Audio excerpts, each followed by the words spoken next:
Hello and welcome to the WS podcast. My name is Wojciech Salski, I'll be your host for today. And before we begin, may I just remind you, if you think this podcast in any way, shape or form is worth your while, then please make sure to follow, subscribe, and maybe share it with a friend or a family member. It definitely helps the podcast to grow. It lets me know as well which episodes are working better, which are not. Also, it's a lovely thing to see a friendly face, to hear a friendly gesture of a comment, for example, and here I am rambling away, and I hope for the better. I enjoy doing it, and so I will be doing it regardless. But of course, whenever I get an email or a commentary even from someone that I didn't even realize I was so close to, in a sense, that they've been listening religiously and that they love it and that it's helping them in some way, it just warms my heart. It makes it all the better. So also just for those of you who might have joined recently, please let me know what you think about the setup, about the light, about the sound, about the sounds, because I'm recording in a much bigger space and I'm no sound technician. So it's still fairly bootstrapped. It's still same old. It's quite cold as well, so I'm wearing a hoodie. Not sponsoring any brands here, so I won't be standing up, but it's my favorite hoodie from a place I used to work in. And let's maybe take it away. Thank you so much for being. Thank you so much for listening. Hope you enjoy. So yet again, this is an episode chosen by my wife. It seems like it's going to be a theme that I will be asking her which episode is next. In this season. Let's see if it works the same for other seasons. So we've recently started the season of finance, geopolitics, the world, trade, economics, topics related to such ideas. And last week we've explored the book by Jeff Booth called Price of Tomorrow. And if you'd like to explore in particular I will be sort of referring to some of the ideas from other topics, other episodes we've discussed. And if you feel like one or the other feels like a theme you'd like to explore more, I'll put the link below to all of those, and hopefully you can then check it out. The Price of Tomorrow was a really great setup to what we're going to discuss today, because of the idea of inflation, right? So just a quick reminder, inflation is essentially an increase in supply of something. And for example, inflation of your money makes your money worth less, right? Because it's divided, the value gets diminished by being divided into more pieces of money, right? For example. And we will definitely touch on inflation in some way today. And here we are. We've decided, my wife decided that today's episode is going to be about the new Confessions of Economic Hitman. It's interesting that the book is called The New Confession of Economic Hitman, while it's basically a new version of the same book by the name Confessions of Economic Hitman. And you guessed it. It's not going to be a pleasant ride. It's not going to be a pleasant topic. I wouldn't be surprised if it gets shadow banned or taken down from some platforms that I'll be sharing it on. Let's see. It's an experiment. I won't be saying here, I don't think, anything that is like a secret. You might just not know about it because you might have never thought about it. And I think for good reason we sometimes, unfortunately, from my perspective, although it is, as I said, for good reason, we decide not to think deeper about those things because it's just a bit troubling. And the author, even in the book, mentions this as us being accomplices to it by turning away our gaze, right? By not noticing. So I've prepared some notes, this time on my phone. I'm trying to be a bit more digital these days because I noticed that when I make notes in my little cute notebook, I run out of space so quickly that it just becomes a bit messy. And then I don't provide you with the quality that I'd like to provide you with. So I've prepared some notes, then I distilled them down, and now I have a distilled version of it. So let me just get straight to the first idea, right? The author is an ex-economic hitman, as he calls themselves. The core idea throughout the book is that modern empires are not sort of created by tanks and flags and war in the sense that we know from the 20th century, for example. Rather, they are created through a mixture of debt, fear, and so-called help, right? And basically, the economic hitman, so the EHMs, the economic hitmen, are the architects of this system, which basically is designed to look like a benevolent force, a help of a sort, a friendly gesture, at the same time actually functioning as an economic colonization, okay? So to first and foremost understand this, you gotta look through the lens of that central banking that we've explored last week, and also in the Creature from Jackal Island episode, which you can find the link below too. So debt is created by banks and by central banks and by anyone who is in charge of monetary supply of any given currency, unless it's some commodity such as gold and or it's a finite like Bitcoin. Let's stick to currencies though. So for example, if you're using a peso, if you're using a dollar, if you're using a pound, if you're using a zloty, whatever you're using, that currency is being created by someone. Fiat means by decree. And of course that, through history that there has been many forms of currency by decree. There has been the money created by the emperors, the money created by kings, and the activity that a bank is involved in and a central bank is involved in allows them to create debt by basically earning interest on money. Okay, so in layman's terms, let's say that I come to you and you're a bank, and I give you £10 to put into my deposit. Now, according to banking regulations, and by now those regulations are even more complex, but for the sake of this argument, let's keep them simple. Let's say that they need to keep 10% in reserve. So the moment that £10 gets deposited on my account, it's not lying there lazily, just chilling.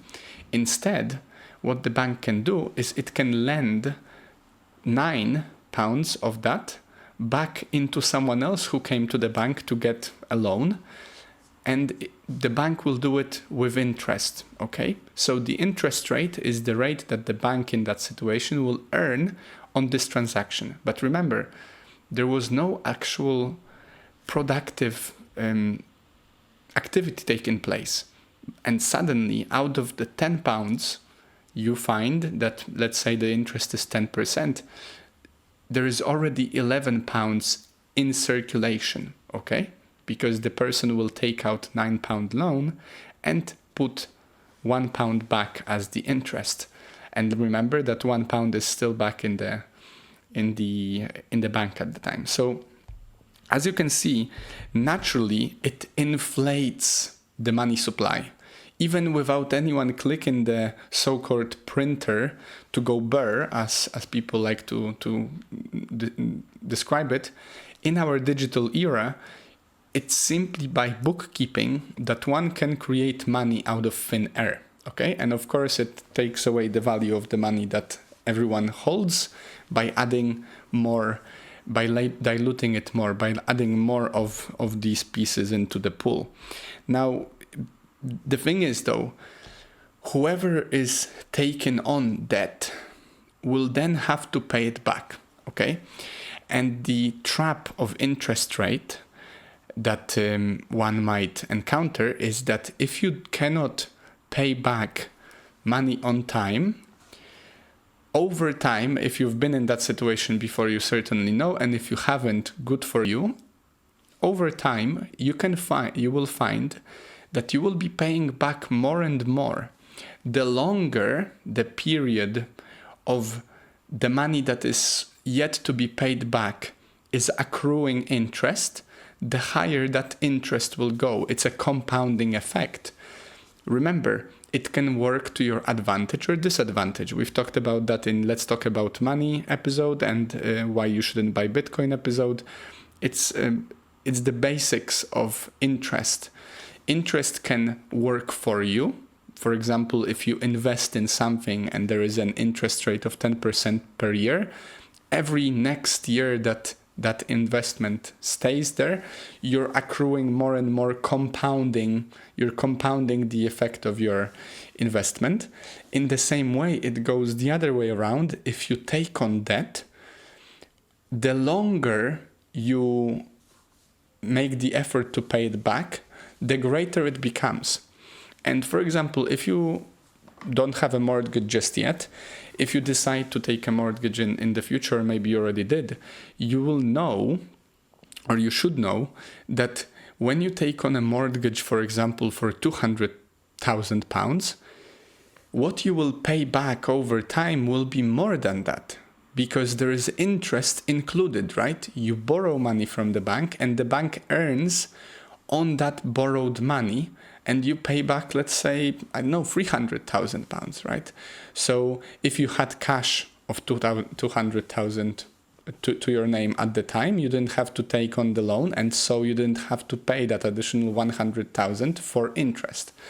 Okay, so now imagine why. So the author talks about the process, and the process of these economic hitmen goes like this.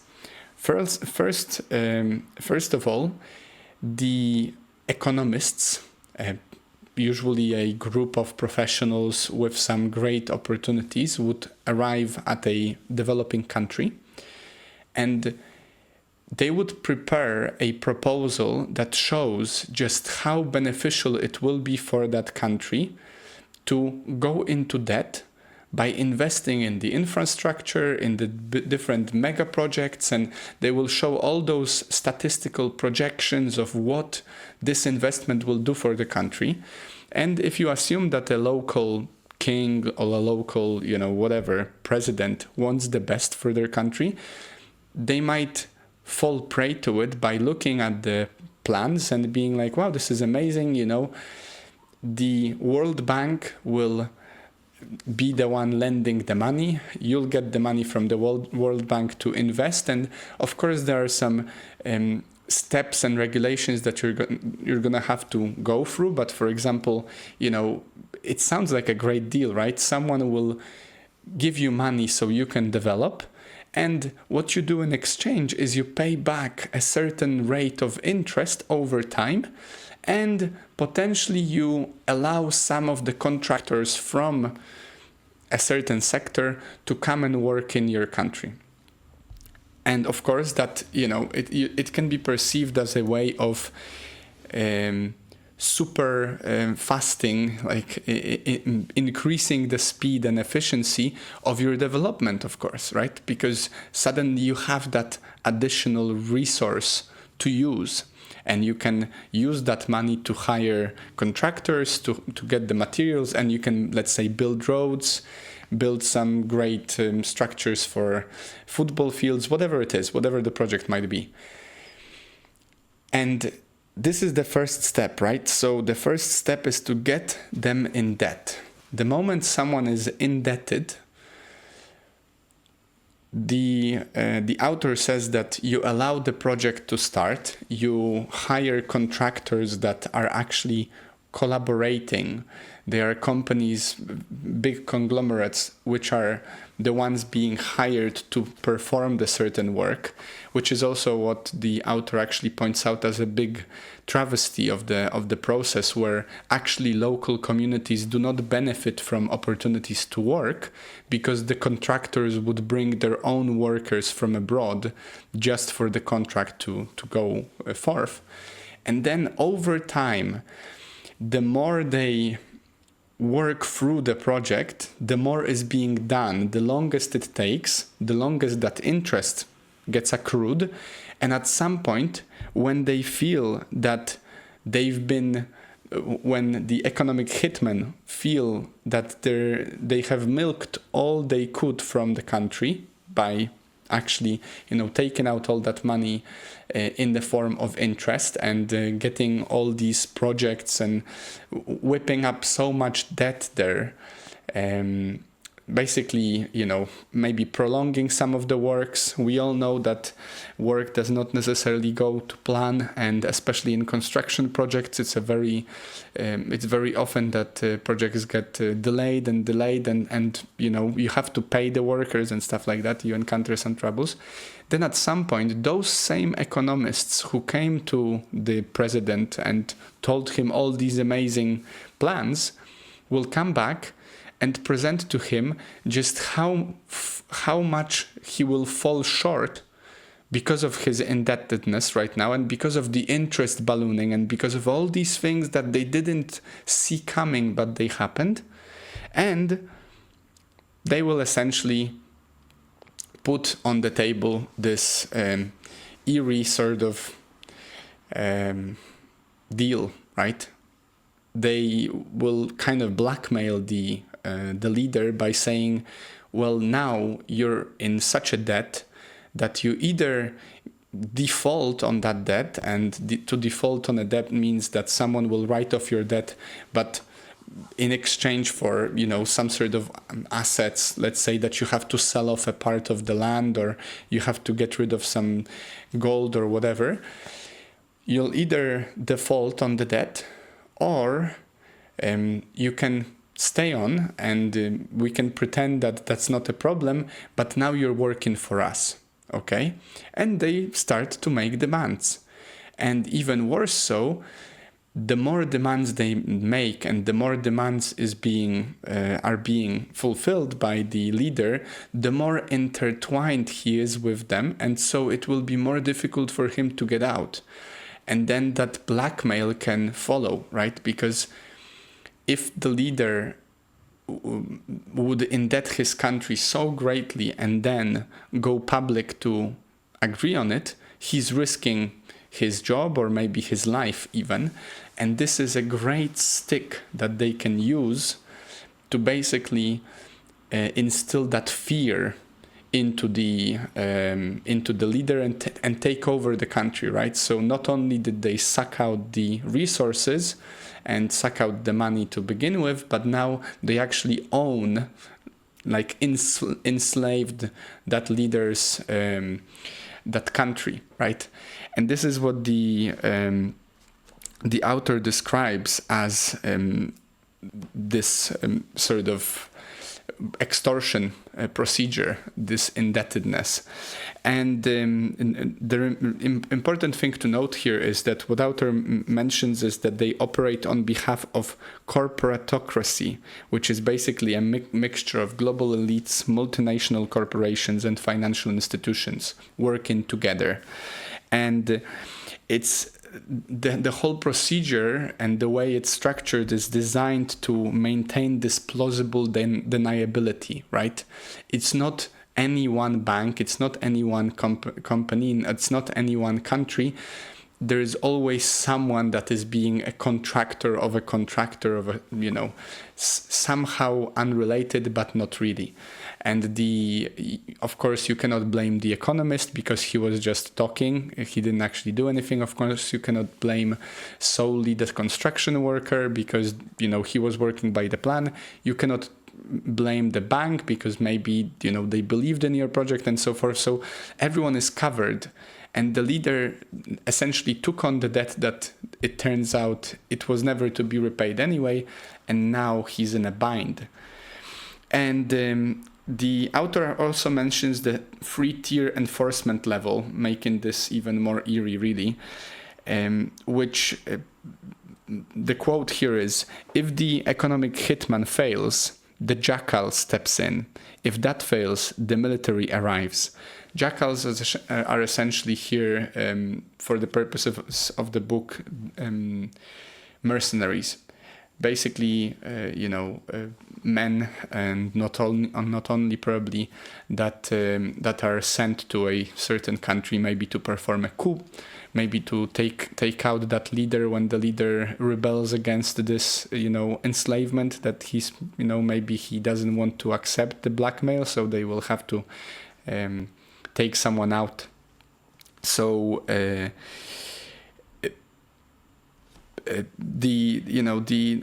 debt is that primary weapon, as I said. It's basically World Bank loans plus Wall Street investments, which create permanent leverage. And then the countries are tied up financially and slowly drained. And once they feel like they are about to default, it's not actually the failure of the project, that's the goal of the system.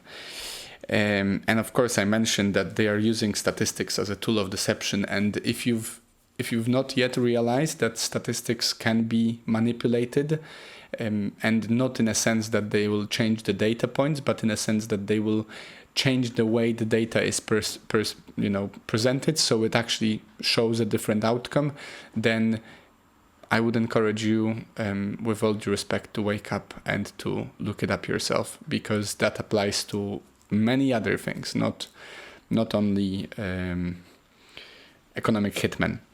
And a few quotes here that I wanted to share with you in terms of that core idea here of indebtedness through debt, enslavement through debt, fear, and so-called help, investment, is: "We're well paid to cheat countries out of billions of dollars.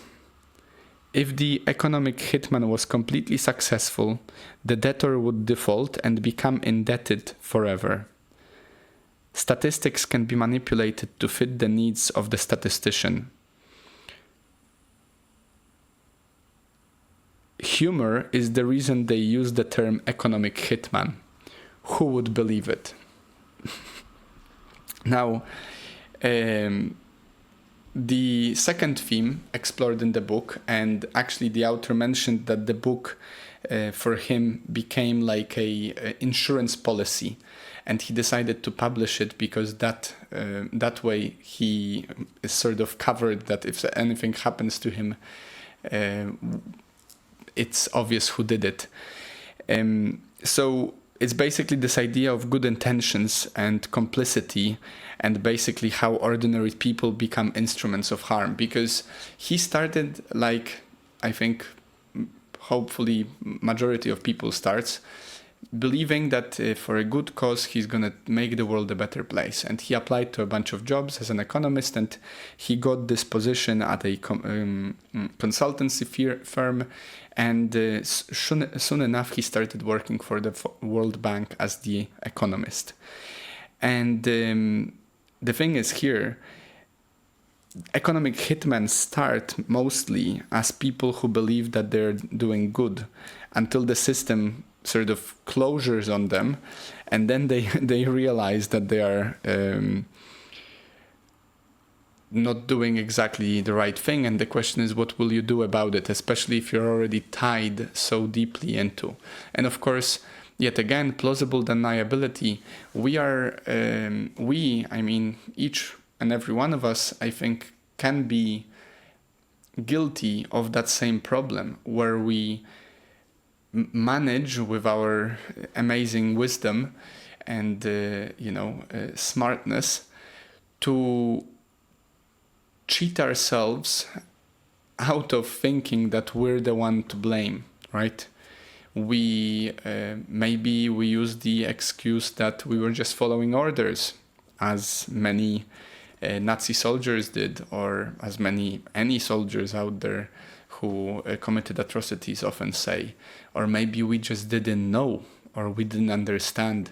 And of course, this is not a moral treaty. We're just exploring what the author wants us to consider.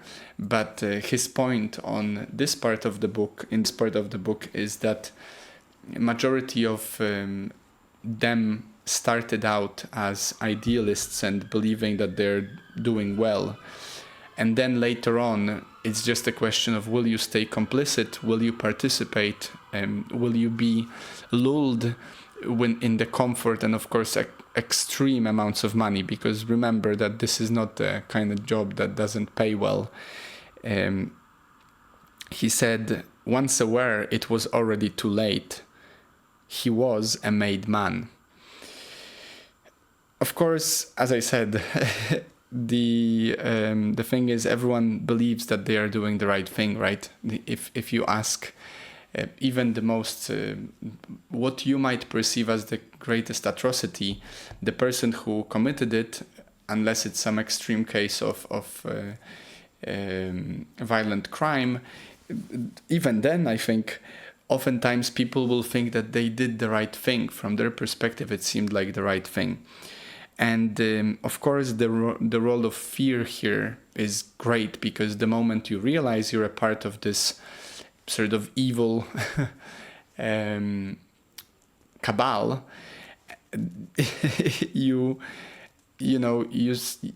start. The author describes it in the book that you're facing this question of, what should I do about it, and how can I act to ensure that I don't get, taken out, knowing that that's actually a part of the process. How do I get out? And it's not obvious that it's easy, but of course the author points out that silence is basically participation. Looking away is what enables the system. And this is exactly what I mentioned earlier. Looking away from these problems, looking away from these situations, looking away from these topics that we're exploring here, makes you complicit. And I hope that that this sort of episode can encourage you to read the book and dig deeper and explore and keep your eyes and ears open. The historical proof that the author offers throughout the book, there are some some examples. Of course, the Iran from 1953, the whole revolt in Iran and economic colonization replacing military rule. Panama, Ecuador, Indonesia, Saudi Arabia, Venezuela, and Iraq, all of these places, according to the author, were, the conflicts within them and coups were an outcome of this economic hitman activity. And foreign aid as a mechanism for enriching elites and bankrupting nations. And here, I think a hot topic of the last year was the USAID, right? USAID. That supposedly is this fund that has been used, and some parts of it might still be being used, I am not so sure, by non-governmental organizations, so NGOs, sending out money from the United States to throughout the world. Yet again, this is this idea that if you think about the fact that the moment you are indebted with someone, the moment you're taking money from someone, in some way you're connected to them, don't be surprised if that connection then turns out for the worst for you. There is a reason why debt is considered slavery, right? And of course, you can take a loan from a friend. Maybe, you can get some financial help from someone and be okay with it spiritually and just get on with your life, pay back your debt and so forth. But especially when the debt is linked to an interest rate, and when that interest rate can be prolonged to accumulate by some unforeseen, unexpected and uncontrolled by you forces, then you are risking signing kind of a deal with the devil, right? You might never be able to get out of that debt. And in the same way, if you are receiving free money from someone, ask yourself, what is that money for? And even if on paper it's for one thing, look for the outcomes, right? Look for the result. I remember this quote, I don't remember by whom, but it really speaks to me, that the result of an activity is what it was purpose. What the purpose of it was, right? So if someone is telling you that what they're doing right now, let's say that they are eating a donut, and they're telling you that they're eating this donut because it will make them feel healthier, and that way they will lose some weight. It sounds great, they can be doing that, but if the outcome is that they just gotten more ill and more fat, then from this idea's perspective, the point of that system was what it does, and the point of that system was to get more fat, right? In the same way, if the outcome of a system again and again is debt and slavery and defaulting on that debt and basically ruining the country's economy, then maybe that was the whole point. And so if someone is giving you free money for something, it's worth asking yourself what that money is for. And if you don't know exactly what, maybe, take a few moments, a few breaths before you decide to accept it. A few quotes about this topic here. By choosing to look away and not dig deeper, we enable the economic hitman. Everyone, even those who do evil, thinks that they're doing the right thing. Under the guise of saving countries from communism, that's one of the reasons, especially throughout and after the Cold War, that these operations have been done. Life is composed of coincidences. How we respond to them makes all the difference, right? And this is this invitation for us to explore what we want to do about it, what's going on, and how will we react. Now, finally, the theme number 3 is the death economy and life economy. Death economy versus life economy. And basically this invitation to break the cycle through your conscious choice. The core idea is that the whole of the system works because we allow it to. The alternative is not revolution by force, but a shift in values, incentives, and daily choices from death economy to life economy. So first point is that loans and all kinds of tax breaks, subsidies, and VC funding, all of that participates in the propagation of this system, right? And the public money that is siphoned from healthcare and social systems into corporate profit is the outcome. The all kinds of subsidies unfortunately are likely to end up in the hands of those that are just really good at getting the money, not necessarily the ones that are providing the greatest service, especially that the public funding often is mismanaged because people in charge of it don't feel full accountability for that money, right? Because the paradox about the governmental spending is that if you were running a company, you would try to spend as little and as effectively as possible. if you are running a country and you have a budget for the year, you will make sure to spend all of that budget, because otherwise you will be liable to get less budget, smaller budget the next year. And this is the tragedy of all kinds of organizations which get money from subsidies.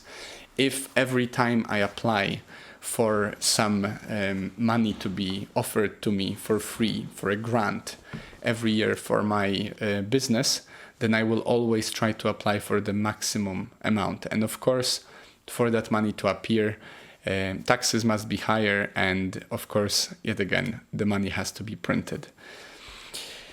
The author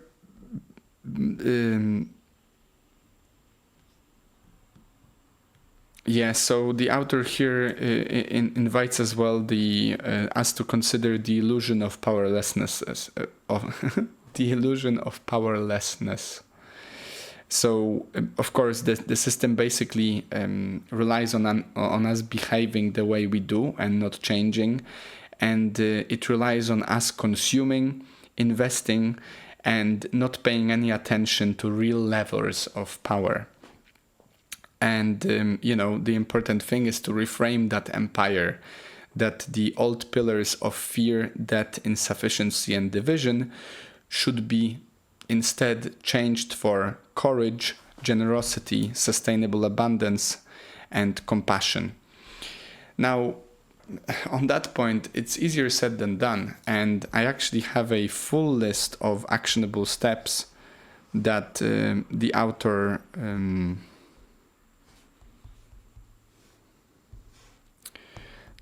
points out. But as I said, it's easier said than done. 11 things we can all do, and at this point, I'll read those things for you, and then I'll just close up with a few ideas. Number 1, keep telling the new story. Death to life economy conversion. Number 2, shop and invest consciously. Essentially, make your goods last longer. Don't go on shopping sprees every day. Shop locally. Live consciously. Focus on relationships and what matters. Pick a cause that appeals to your deepest passions and support it daily with your time, energy, and money. Become part of a living local community. Support local, as I said. Flood media outlets and corporations about the need to change. Basically, vote with your opinion, with your money, spend in the companies that you think are supporting a positive change rather than negative. Encourage creation of local, national, or international parks. Fight for campaign finance reform plan. Avoid debt and interest payments. So to not propagate this debt-based system, because think about it, every time you take out a loan, every time you take on debt, you have created money out of thin air for that system to thrive. Make heroes and icons out of the people that are trying to change the world for the better. And support reform movements that most appeal to you. Of course, this relates to essentially finding out who out there is trying to change the world for the better the way you perceive it to needing a change, and voting for them, encouraging them, promoting them, and so forth.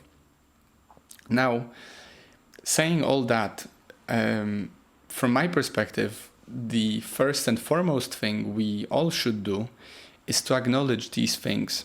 And I know that this episode will not be as popular as many other that are a bit more, on a popular topic.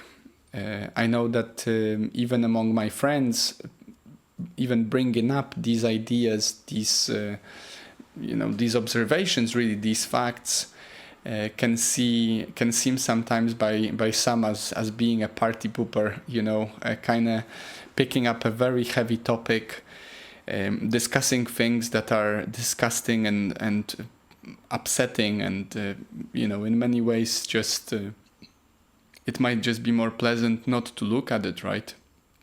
It might be more pleasant not to think about it. But I think that's exactly why we should.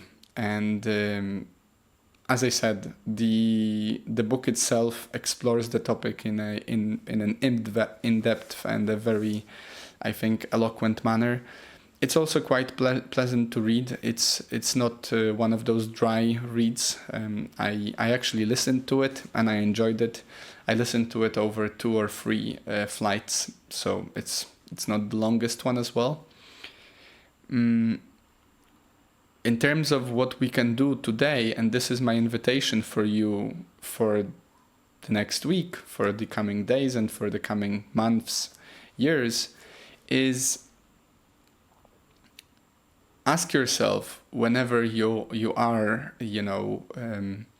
maybe offered a certain loan, or maybe you do also have this issue of being called up every now and then with some amazing offer of a new credit card to use.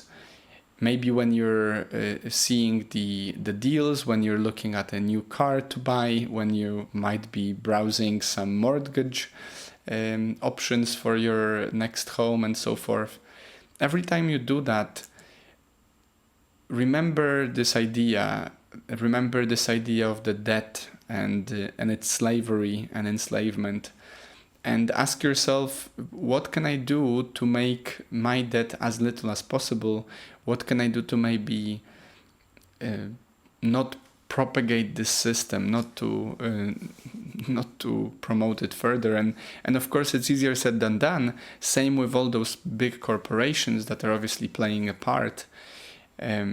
Shopping locally might not be cheaper than shopping from a big conglomerate, but yet again, it's that choice that we have to make. I have a friend who's really into shopping locally, and for her it's a no-brainer. She accepts the prices difference, and she doesn't even think about it, because she also argues that it's a much better produce when it's bought from a local farmer rather than imported all across the globe, and maybe produced in a mass producing facility rather than a local grass-fed farm or and so forth. So these are some concepts for you to mull over. I don't want to discourage you from getting a mortgage or taking a credit card. I'm using one myself. It's not the whole point. That's not the point, right? The point is to think about it, and to think about it in a slightly different way. And maybe, hopefully, because of it, and I'll also put the link below to Simon Dixon's podcast for all of you crazy people who have gotten this far and want to learn more and are willing to listen to the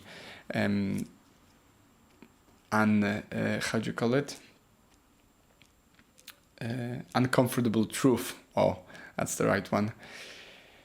For all of you out there who do want that, please explore Simon Dixon's work. He does every week a weekly sort of review of what's going on in the world. And the moment you start looking through the lens of what you know by now and what you will learn from the New Confessions of Economic Hitman and all the other books that I'll link below that I mentioned, you can start looking at what's going on in the world through a different lens, and you'll start noticing more. The moment you understand that much more depends on the money flows is the moment you stop, or at least you slow down your falling for all kinds of popular slogans and trends and fads and different manias that might happen. It's not easy to explore difficult topics. It's not easy to explore topics that make you feel uncomfortable. It's not easy to hear someone ramble for almost an hour about something that you might not even want to think about. It is very easy to turn on your telly and watch the news and get offended by someone's comment on Twitter and get really worried about what's going on the other side of the globe because someone on the news told you to do so. it's very easy to buy fast food. It's not so easy to work out and eat healthily. Of course, if you've gotten this far, you know that this podcast is not about making it easy. It's about making your life worthwhile, more pleasant, and more meaningful, right? I want to spread some good vibes, potentially a little bit of wisdom, and hopefully some curiosity and inspiration for you to explore these topics yourself. So I hope that I've done that today as well.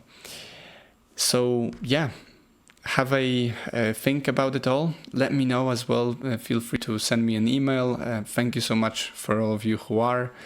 Maybe comment below what you think about this. Share it with a friend, as I said, if you think this is worthwhile. And definitely read the book, The New Confessions of Economic Hitman. You won't regret it. It's a really great read. And yeah, other than that, have a wonderful, wonderful week. Stay happy, stay healthy, and I'll see you next time.